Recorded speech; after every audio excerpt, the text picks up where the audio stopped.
हाँ, तो आज अपन बहुत इंपॉर्टेंट टॉपिक पढ़ने वाले हैं, वो है मेंडलीफ, यानी कि मेंडलीफ की आवर्त सारणी। ठीक है, यानी कि मेंडलीफ की पीरियोडिक टेबल वेरी इंपॉर्टेंट है।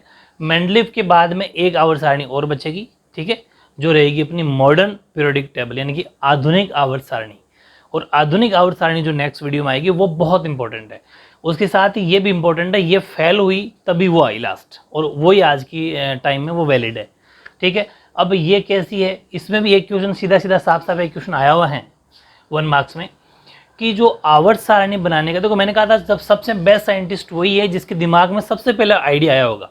उसके बाद में सुधार करने वाले तो बहुत हो जाते हैं, कमियां निकालने वाले बहुत हो जाते हैं, लेकिन सबसे पहले आइडिया किसका आया? आइडिया इसी का है कि सर्वप्रथम आवर्त सारणी बनाने का श्रेय मेंडलीफ को है। 1 मार्क्स का क्वेश्चन यहीं पर बनता है कि सबसे पहले आवर्त सारणी बनाने का श्रेय हम किसे देंगे? मेंडलीफ को देंगे, यानी कि the credit for making periodic table at first goes to Mendeleev. Very important, यहीं से 1 मार्क्स का क्वेश्चन आ जाता है। और दूसरी बात, मैं जैसी थ्योरी लिखवा रहा हूँ पॉइंट बना बना के, ऐसे ही एग्जाम में आपको पॉइंट बना बना के थ्योरी लिखनी है। सबसे बेस्ट थ्योरी, बहुत मेहनत करनी पड़ रही है आपके नोट्स बनाने में, इसलिए साथ के साथ नोट्स बनाना, लर्न करना, बिल्कुल भी मार्क्स करने के चांस नहीं है, क्योंकि मैं पढ़ाता हूँ ओरिजिनल बुक्स है, हर किसी की एक्स्ट्रा गाइड्स हैं या फिर बेफिजुल का थंबा लगाने ऐसी आदत नहीं है। बिल्कुल डिटो जो राजस्थान बोर्ड की जो आपकी ओरिजिनल बुक है उसमें से डिटो लैंग्वेज रहेगी, उसी के एग्जांपल्स रहेंगे। और मैं जो मेथड बता रहा हूँ कि एक एक एग्जांपल याद कर लो, वैसा का वैसा याद करके जाना। एग्जाम के अंदर कोई 15-15, 20-20 एग्जाम्पल लिखने की जरूरत नहीं होती। डेफिनेशन प्लस एक एग्जाम्पल, या फिर डेफिनेशन प्लस एक इक्वेशन, समझ पा रहे हो? वैसे याद रखना। तो पहला पॉइंट याद हो गया।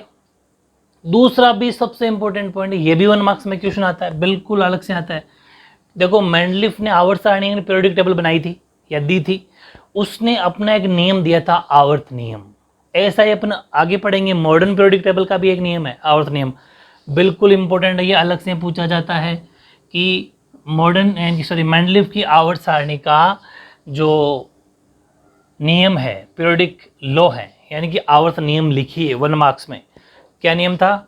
कि तत्वों के गुणधर्म उनके परमाणु भारों के आवर्ती फलन होते हैं। तत्वों के गुणधर्म उनके परमाणु भारों के आवर्ती फलन होते हैं। 2-4 बार याद करना, तत्वों के गुणधर्म उनके परमाणु भारों के आवर्ती फलन होते हैं। ये अभी आगे समझ में आएगा आवर्ती फलन का मतलब क्या होता है। एक इसने जो बातें बताई थी मैं आगे बताने वाला हूँ, यानी कि properties of elements are periodic functions of atomic weight. Properties of elements are periodic functions of atomic weight, as it is 1 marks के अंदर आएगा, समझ पा रहे हो? तीसरा पॉइंट, मेंडलीफ ने आवर्त सारणी को क्षैतिज पंक्ति, अच्छा एग्जाम में क्वेश्चन आएगा कि मेंडलीफ की आवर्त सारणी को समझाइए, एक्सप्लेन द मेंडलीफ्स पीरियोडिक टेबल। तो क्या लिखना है? ये पूरे नोट्स जो मैं आज बनवा रहा हूँ, पूरा 3 मार्क्स में क्वेश्चन आएगा। इसके अलावा अगर 1-1 मार्क्स में क्वेश्चन आते हैं तो वो भी मैं साथ में आपको बताता जा रहा हूँ। इसको नोट्स के साथ साथ में क्वेश्चन छोटे छोटे ऐसे क्यों लिख दिया करो, क्यों, आप समझ जाओ कि यहाँ पर एक क्वेश्चन आ सकता है, यहाँ पर एक क्वेश्चन आ सकता है, और पूरा पूछेगा तो फिर पूरा तो अपन को लिखना ही है। ठीक है, ये जरूर ध्यान रखना। तीसरा पॉइंट है, मेंडलीफ ने आवर्त सारणी को क्षैतिज पंक्तियों तथा ऊर्ध्वाधर स्तंभों में व्यवस्थित किया था। इसने आवर्त सारणी जब दी तो क्या ध्यान रखा? क्षैतिज पंक्तियां, क्षैतिज और ऊर्ध्वाधर, समझ पा रहे हो? जैसे अपन ग्राफ बनाते हैं, क्षैतिज और ऊर्ध्वाधर का मतलब खड़ी, ये क्षैतिज और ये अपनी ऊर्ध्वाधर, यानी कि Mendeleev arranged periodic table in horizontal rows and vertical columns.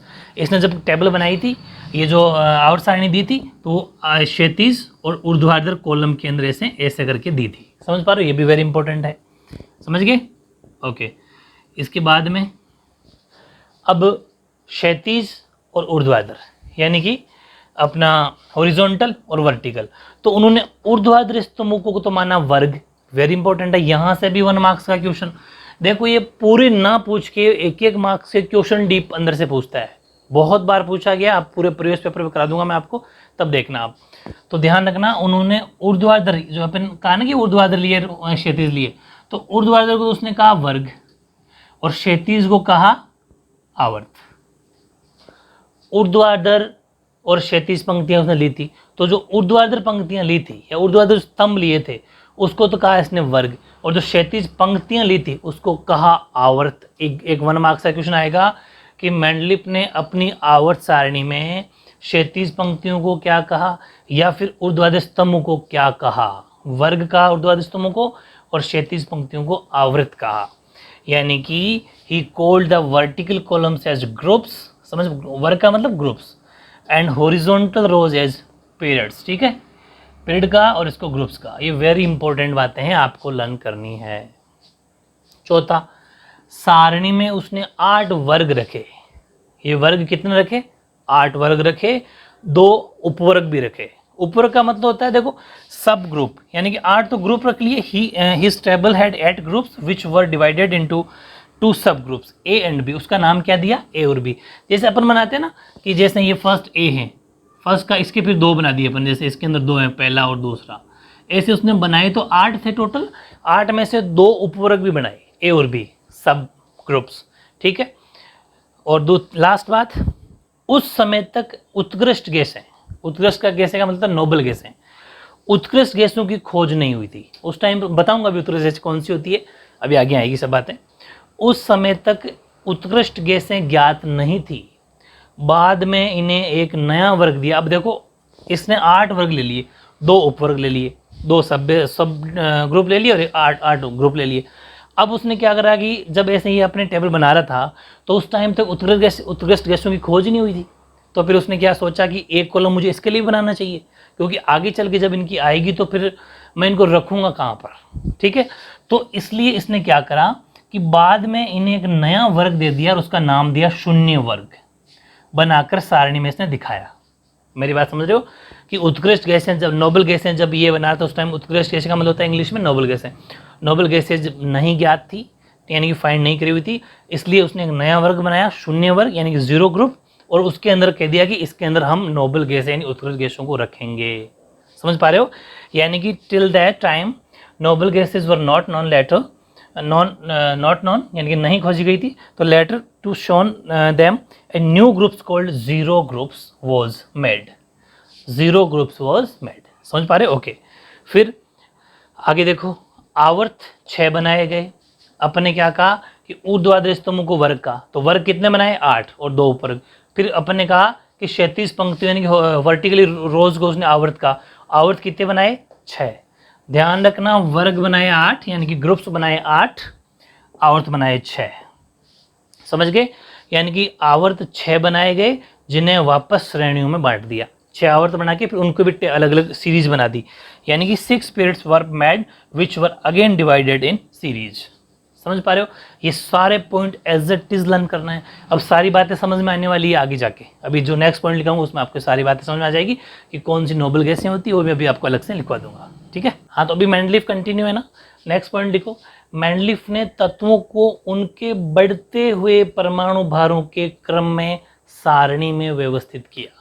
यानी कि जो टेबल बना रहा है वो, उस टेबल में, उस सारणी में तत्व वो किस हिसाब से सेट किए थे? उनके बढ़ते हुए परमाणु भार, एटॉमिक जो वेट है उनके अकॉर्डिंग उनको बढ़ते हुए, जैसे हाइड्रोजन, लिथियम, बेरिलियम, ऐसे। समझ पा रहे हो?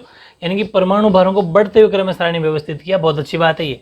Mendeleev arrange the elements in the table in increasing order of atomic wait, ठीक है। नेक्स्ट पॉइंट, अब देखो इस तरीके से उसने किया ही किया, लेकिन एक बात का और ध्यान रखा। वो क्या बात का ध्यान रखा? कि उन्होंने निश्चित किया कि एक ही प्रकार के भौतिक एवं रासायनिक गुणधर्मों वाले तत्व एक ही वर्ग में आने चाहिए, ताकि किसी की रिपीटेशन यानी कि किसी तत्वों की आवर्तिता बरकरार रहे। कहने का मतलब, ये आवर्तिता का मतलब होता है वो सेम टू सेम, उसके बाद वो, उसके बाद वो, उसके बाद वो, ये नंबर आना चाहिए। यानी कि किसी के भौतिक और रासायनिक गुणधर्म वाले तत्व एक ही में रहना चाहिए, जिसकी फिजिकल और केमिकल प्रॉपर्टी सेम है, वो एक ही वर्ग में आने चाहिए। इस तरीके से उसने एडजस्ट किया, उसको सेट किया। यानी कि ही confirm that elements with same type of physical and chemical properties should come in the same group so that periodicity of elements is maintained। यानी कि उसकी जो periodicity है, उसका मतलब होता है आवर्तिता, वो उसकी बरकरार रहे। कि जैसे हीलियम, उसके बाद लिथियम, जो भी बोरॉन, कार्बन, सोडियम, जो भी आगे आगे से आगे आते जा रहे हैं, वो मैग्नीशियम, एल्यूमिनियम, ये मतलब उसकी एक रिपीटेशन बना रहे। समझ पा रहे हो? तो फिजिकल, वापस रिवाइज कर लो, उन्होंने निश्चित किया कि एक ही प्रकार के भौतिक यानी कि फिजिकल और रासायनिक यानी कि केमिकल गुणधर्म वाले तत्व एक ही ग्रुप में आने चाहिए, ठीक है ना। ओके। फिर उन्होंने क्या करा, देखो अपन इससे पहले एक पॉइंट और पढ़ा था। क्या पढ़ा था? कि उन्होंने एक शून्य ग्रुप बनाया, शून्य वर्ग, 0 ग्रुप और शून्य वर्ग, हिंदी में शून्य वर्ग कहते हैं। वो क्यों बनाया था? ताकि नोबल गैसें आ सके उसका। बताऊंगा नोबल गैसें कौन कौन सी, एक दो एग्जाम्पल लिखवा दूंगा। तो वैसे के वैसे इसने यहाँ पर एक बात और करी है कि उन्होंने आवर्त सारणी में कुछ तत्वों के लिए रिक्त स्थान भी छोड़े। वहां पर तो शून्य ग्रुप दे दिया कि आगे जाके उसने कहा कि उसमें नोबल गैस यानी कि उत्कृष्ट गैसों के लिए जो जगह छोड़ी थी वैसे ही, और बाद में जाके शून्य ग्रुप दे दिया। तो चलो बता लिखा देता हूँ, जहां पर आपने नोबल गैसेज लिखी थी ना अभी अपन पिछले पॉइंट में, नोबल गैसेज यानी उत्कृष्ट गैसें, वहां ब्रैकेट में लिख देना जैसे कि हीलियम, ठीक है, नियॉन, दो एग्जाम्पल बहुत है, वैसे आर्गन भी होता है लेकिन दो एग्जाम्पल बहुत है, हीलियम और नियॉन। जहां पर आपने वहां पर लिखी थी अभी पिछले पॉइंट में उत्कृष्ट गैसें, वहां ब्रैकेट में ये लिख देना जैसे हीलियम नियॉन, ठीक है। तो वैसे ही इसने क्या करा कि उनके लिए रिक्त स्थान छोड़ दिए, खाली जगह छोड़ दिए, और उनके गुणधर्मों के बारे में भविष्यवाणी भी कर दी। उसने ये कहा कि मैं अभी तो खाली जगह छोड़ रहा हूं, सुन रहे हो मेरी बात, अभी तो मैं ये फिल इन द ब्लैंक्स छोड़ रहा हूं, लेकिन ये आपको बाद में जाके ये भरे जाएंगे। और मैंने उसने एक भविष्यवाणी की कि यहाँ पर एक का बोरोन, एक का एल्यूमिनियम, इस तरीके से यहाँ पर भरे जाएंगे, ठीक है, जो कि अनुमान हालांकि बाद में जाके सही सिद्ध हुआ, ठीक है। उसने क्या कहा, हालांकि ना वहां पर एक का बोरोन, एक का एल्यूमिनियम और एक और लिख दो, चलो एक का सिलिकॉन, ठीक है, एक का बोरोन, एक का एल्यूमिनियम, एक का सिलिकॉन। इसने ये कहा कि मैं 3 खाली जगह छोड़ रहा हूँ, तीनों खाली जगह में एक का बोरोन, एक का एल्यूमिनियम, एक का सिलिकॉन आएंगे। और वाकई वो भविष्यवाणी जो अनुमान उसने लगाया था वो सही सिद्ध हुआ। हालांकि उनका नाम बाद में चेंज रखा गया, उनका नाम स्कैंडियम, गैलियम और जर्मेनियम रखा गया बाद में, लेकिन कोई बात नहीं, उसने कहा था वो बात सही निकली, यानी उसका जो अनुमान था वो सही निकला। और इस प्रकार इस सारणी तत्वों के वर्गीकरण अध्ययन में बहुत महत्वपूर्ण और उपयोगी सिद्ध हुई। ये बात हिंदी वाली मैंने पूरी समझा दी, अब इंग्लिश में बता देता हूँ कि he left blank spaces for some elements in periodic table and did future prediction। यहाँ पर future prediction का मतलब होता है भविष्यवाणी करना, भविष्य की बात कह देना कि आगे जाके ये होने वाला है। तो for them, तो उसने क्या कहा, लाइक एक का बोरोन, एक का एल्यूमिनियम और एक लिख देना एक का सिलिकॉन, ये 3 विच वर प्रूव्ड लेटर, जो कि बाद में जाके सही सिद्ध हुई। हालांकि इनके नाम चेंज कर दिए गए, later they were called scandium, gallium and germanium respectively, यानी कि अकॉर्डिंग टू, जैसे ये रेस्पेक्टिवली मतलब क्रमशः, एक का बोरोन को क्या स्कैंडियम, एल्यूमिनियम को गैलियम, एक का सिलिकॉन को जर्मेनियम नाम से जाना गया बाद में। लेकिन उसने बात कही थी 3 खाली जगहों की या फिर फिल इन द ब्लैंक्स की, वो बात बिल्कुल सही साबित हुई। तो इस तरीके से the formation of this table proved very useful and important in classification and study of elements. यानी कि ये जो टेबल है मेंडलीव की, ये स्टडी, ये जो लास्ट की एक लाइन लिखना हमेशा अच्छा रहता है पॉइंट, ये जब 3 मार्क्स में आएगी तो ये पूरी थोड़ी लिख के लास्ट में लाइन जरूर लिखना कि जो इसकी टेबल है वो एलिमेंट्स की स्टडी करने के लिए, उनका क्लासिफिकेशन करने के लिए वेरी यूजफुल यानी कि बहुत उपयोगी सिद्ध हुई, ठीक है। लेकिन अब फिर भी आप क्या सोचते हो मेंडलीव 100% सही था? नहीं, कुछ कमियाँ मेंडलीव की भी रह गई, ड्रॉबैक्स। तो अब अपन नेक्स्ट हेडिंग लगाएंगे ड्रॉबैक्स ऑफ मेंडलीव, यानी कि मेंडलीव की लिमिटेशंस या फिर मेंडलीव की कमियाँ। इसकी कुछ कमियाँ थी तभी तो अभी जो प्रेजेंट में चलती है मॉडर्न पीरियोडिक टेबल यानी कि आधुनिक आवर्त सारणी की जरूरत पड़ी, वो आई। समझ पा रहे हो? तो अब हेडिंग लगाओ ड्रॉबैक्स ऑफ मेंडलीव्स। हाँ, तो अब मेंडलीव के ड्रॉबैक्स या फिर लिमिटेशंस या फिर कमियाँ, इसकी कमियां रही थी तभी तो नया अपना सिद्धांत या प्रिंसिपल आया, ठीक है, या फिर नई एक पीरियोडिक टेबल आई। कमी क्या रह गई? पहला पॉइंट कि at some places increasing order of atomic weight was not followed, यानी कि ऐसी खूब सारी जगह थी जहां पर परमाणु भार के बढ़ते क्रम का पालन नहीं किया गया, इंक्रीजिंग ऑर्डर का। जबकि इसने क्या कहा था, सबसे पहला पॉइंट इसका यही था, अपने 3 से 4 पॉइंट लिखा होगा कि मैं उसी अकॉर्डिंग टेबल में एडजस्ट करूंगा कि परमाणु का जो भार है वो बढ़ते क्रम में होगा। लेकिन खूब सारी ऐसी जगह थी जहां पर बढ़ते क्रम का पालन नहीं किया गया। दूसरी बात, कुछ समान गुण वाले तत्व अलग अलग वर्ग में तथा असमान गुण वाले तत्व एक ही वर्ग में आ गए। जबकि इसने कहा था कि जिसकी फिजिकल और केमिकल यानी जो भौतिक और रासायनिक परिवर्तन जिनके गुण सेम होंगे उनको एक ही वर्ग में रखा जाएगा। इसका उसने कहा था कि मैं विशेष ध्यान रखूंगा। लेकिन नहीं, कुछ समान गुण वाले तत्व अलग अलग वर्ग वाले तथा असमान गुण वाले तत्व एक ही वर्ग में आ गए, ठीक है। यानी कि some elements with similar properties were kept in different groups and some elements with dissimilar properties in same groups, ठीक है। और थर्ड पॉइंट है ये हाइड्रोजन को कोई फिक्स जगह नहीं दे पाया, यानी हाइड्रोजन को निश्चित स्थान नहीं दिया गया, हाइड्रोजन की स्टेबिलिटी नहीं थी इसके सिद्धांत में, यानी कि hydrogen was not given fixed position, इसकी कोई फिक्स पोजिशन नहीं थी। और समस्थानिकों को स्थान नहीं दिया गया, बता दूंगा अभी समस्थानिक क्या होता है। समस्थानिकों को स्थान नहीं दिया गया, यानी कि isotopes were not given any position, isotopes were not given any position. ये नोट्स बहुत ही परफेक्ट तरीके से आपके तैयार हो गए हैं। अगर मेंडलीफ से रिलेटेड कोई भी क्वेश्चन आएगा तो उसके अंदर पूरी थ्योरी आपको लिख के आनी है। 1 मार्क्स में आएगा तो भी आप कोई भी क्वेश्चन आपका नहीं छोड़ने वाला, सारे के सारे क्वेश्चन इसी के अंदर से आपके आने वाले, ठीक है। हाँ, तो अभी तक अपने 5 पार्ट कंप्लीट हो गए, आज का ये 6ठा पार्ट है। तो जितने भी 6 पार्ट हो गए उनमें कुछ कुछ क्वेश्चन आते जा रहे हैं, अपन जैसे जैसे वीडियोस कंप्लीट होते जाते हैं अपन क्वेश्चन आंसर करते जाते हैं। तो उसी अकॉर्डिंग आपकी जो ओरिजिनल बुक है आरबीएससी की, उसमें कुछ क्वेश्चन आंसर हैं। जैसे फर्स्ट ऑब्जेक्टिव क्वेश्चन है कि रदरफोर्ड के प्रयोग से किन विकिरणों का प्रयोग किया गया। हालांकि रदरफोर्ड वाले में करवाना चाहिए था लेकिन ये रह गया, यानी कि which radiations Rutherford used in his experiment, उसने क्या रेडिएशन यूज़ किया था रदरफोर्ड के प्रयोग में, किन विकिरणों का प्रयोग किया गया था, तो अल्फा रेज का, आपने कहा था ना अल्फा किरणों का प्रयोग किया गया था, ठीक है। खूब सारे अल्फा किरणों की बौछार करवाई थी, बमबारी करवाई थी, वो वाली चीज़, ठीक है। एक तीसरा आपका ऑब्जेक्टिव में तत्वों का प्रथम आवर्त वर्गीकरण दिया था। आज ये बड़ा अपन है कि who gave first periodic classification of elements, किसने दिया था, मेंडलीफ ने। मैंने कहा था ना सबसे पहले अगर आवर्त नियम देने की, आवर्त वर्गीकरण देने की अगर किसी की बारी आती है तो वो है मेंडलीफ, ठीक है। तो ये आंसर हो जाएगा मेंडलीफ। अगला है मेंडलीफ का आवर्त नियम लिखो। मैंने कहा भी था कि ये क्वेश्चन ऐसे क्वेश्चन आ सकते हैं। राइट मेंडलीफ्स पीरियोडिक लॉ, जो आज अपने पढ़ा, मैंने एरो में बंद करके पढ़ाया था ना आपको, वो 1 मार्क्स में, यानी कि मेंडलीफ का आवर्त नियम, राइट मेंडलीफ्स पीरियोडिक लॉ आज का जो आंसर लिखा था उसमें आपको लिखना है।